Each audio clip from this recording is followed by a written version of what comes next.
She asked, hijab, isn't that oppression? No, it's not oppression, it's covering.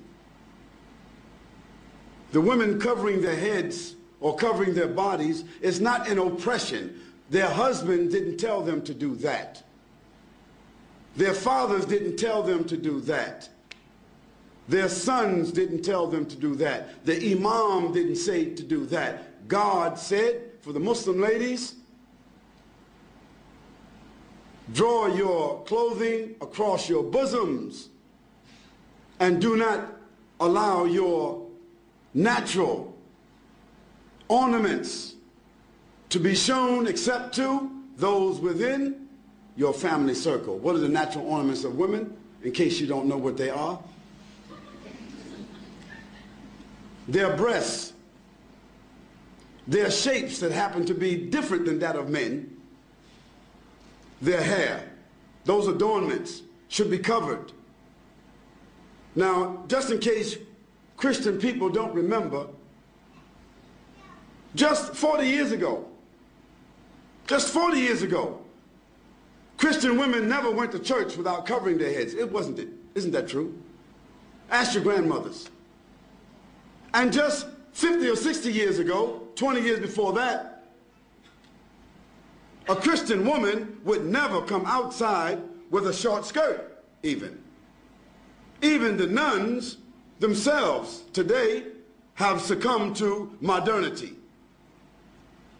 Because the nuns who committed themselves to the church and a religious life, how did they dress? They're not Muslims. They covered themselves.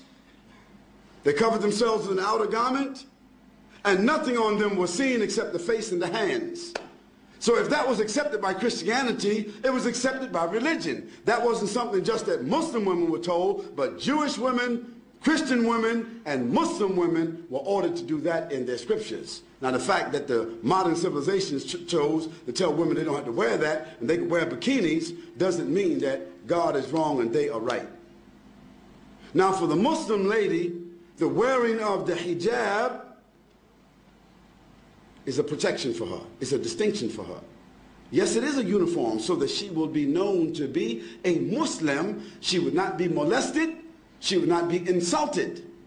And no need for a man to stare at her and look at her because there is nothing appearing of her that would cause any unnatural attraction. Therefore, it is more than likely she can come and go with decency and dignity, and that her natural ornaments will not create an inordinate liability for her, like so happens when you see women wearing jeans and clothing that seem as if they painted it on themselves.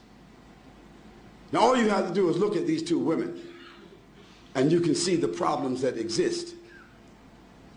Now, of course, it doesn't mean that every woman that doesn't cover herself completely, it doesn't mean that she's immoral. It doesn't mean that. But the Quran gives to the Muslim women what we consider to be an ounce of prevention is worth what? What's it? You know the what is it called? An ounce of prevention is worth what? A pound of cure. So just like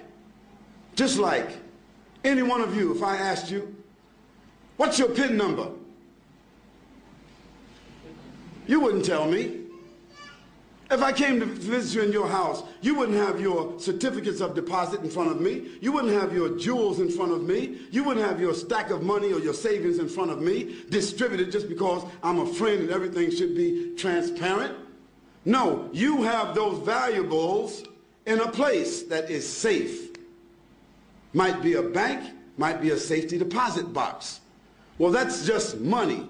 That's just tangible things. So don't blame us and don't blame God if he tells us that our mothers and our wives and our daughters, that they should be covered and in a safe place. The person asked about segregation. Why do Muslim women, why are they segregated? They're not segregated. They're not segregated. They're separated. There's a difference between segregation and separation. For instance, outside here, you have toilets that say male, female, don't you? Don't you? Why? Why shouldn't there just be a toilet? Because there are sensitivities that we as moral, decent, dignified, educated people accept, that there are sensitivities and privacy that the female would like to have as opposed to just walking into an open toilet. Now maybe in Amsterdam or some other places in Europe where they just have open toilets, it's different. But in most cases in the world, in most places in the world, they select to have a male and a female toilet. Why? Because there's the inherent inclination of human beings to provide sensitivity for women and sensitivity for men. Now in Islam, for us, it's not a matter of being inherent. It is something which is God-given inspiration to do what? To separate the sexes. That means the genders. Doesn't mean absolute separation, like we can't see each other, we can't talk to each other, but generally, my wife just doesn't, I don't go to another man's house and I just sit down with his wife and dance with his wife, and he sit down and dance with my wife, and this is a matter of friendship. Bob, just drop over anytime you like. Okay? We don't do that. No, I come to visit Bob or Abdullah. Abdullah's wife comes to visit my wife. I don't socialize with his wife, and he doesn't socialize with my wife. Although there may be occasions where we eat together, our families socialize together, but generally, after boys and girls reach the age of 7, the Prophet said, even if they're brothers and sisters, separate them from the bed. And when they get to the age of menstruation and they realize another level of consciousness, then give them separate rooms. What to do what? To preserve and protect them from tendencies that human beings have, tendencies that has manifested itself in civilizations where they don't do that protection. So we are obeying Almighty God. That's what we're doing. And sometimes we just have to believe what God orders us to do and benefit from the medicine. Sometimes when we don't follow what God tells us to do, then we see later on the reasons why. So we don't apologize for that. We say that it brings us dignity, it brings us distinction. Whether it be the hijab of the women or the separation of the men and the women, it brings us distinction, it brings us dignity and protection and morality, additional morality. That's why we do it.